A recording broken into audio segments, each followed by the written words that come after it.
Hello Coimbatore மக்களே, ப்ரூக்ஃபீல்ட்ஸ்ல இருக்க fun maths play ஏரியாக்கு கிட்ஸை கூட்டிட்டு போயிருக்கீங்களா? பழைய மாதிரி இல்லாம இப்போ புதுசா ரெனோவேட் பண்ணிருக்காங்க. பழைய எக்யூப்மெண்ட்ஸ் எல்லாம் ரிமூவ் பண்ணிட்டு டாட்லர்ஸுக்கு தனி பிளே ஏரியாவும் கிட்ஸுக்கு தனியா பிளே ஏரியா செக்ஷனும் வச்சிருக்காங்க. சூப்பரா இருக்கு. பிஜிபி பிளே கிங்டமோட அதே தீம் அண்ட் கலர் யூஸ் பண்ணிருக்காங்க. ரொம்ப அஃபோர்டபுளாவும் இருக்கு. கிட்ஸுக்கு ரொம்ப பிடிச்சதுன்னு பாத்தீங்கன்னா இந்த பாலை வந்து இந்த ஆட்டோமேட்டிக் கன் ஷூட்டர்ல லோடு பண்ணி விளாடுறாங்க. செம்மையா என்ஜாய் பண்ணுவாங்க. கிட்ஸுக்கு ரொம்ப பிடிச்ச மாதிரி விதவிதமான ஸ்லைட்ஸுமே இங்க அவைலபிளா இருக்குங்க. கிட்ஸ் சறுக்கி வரதுக்கு டிரான்ஸ்பரண்டான கிளாஸ் ஸ்லைட்ல இருந்து அப்டேட்டடான musical and light sensor keyboard slide வரைக்கும் வச்சிருக்காங்க.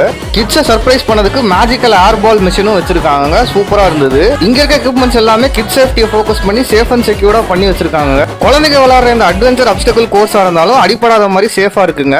இது போக கிட்ஸ் டனல்குள்ள வந்து பூந்து வரணும்னு நினைச்சா அதுக்கு பெரிய ஒரு டனலும், அந்த டனலோட எண்டில் வந்து பாத்தீங்கன்னா பெரிய ஒரு நெட் மெஷ் வச்சிருக்காங்க. இந்த நெட் மெஷ்லயே வந்து பாத்தீங்கன்னா நிறைய டைப்ல ஸ்விங்ஸ் பண்ணி வச்சிருக்காங்க. அதுவுமே நல்லா இருக்கு. பேரண்ட்ஸுக்கு ஒரு பட்ஜெட் சேவிங் சீக்ரெட் என்னன்னா ஒரு ஸ்வைப்ல வந்து அவங்க 2-3 கிட்ஸ் அலோவ் பண்றாங்க. போய் ட்ரை பண்ணி பாருங்க.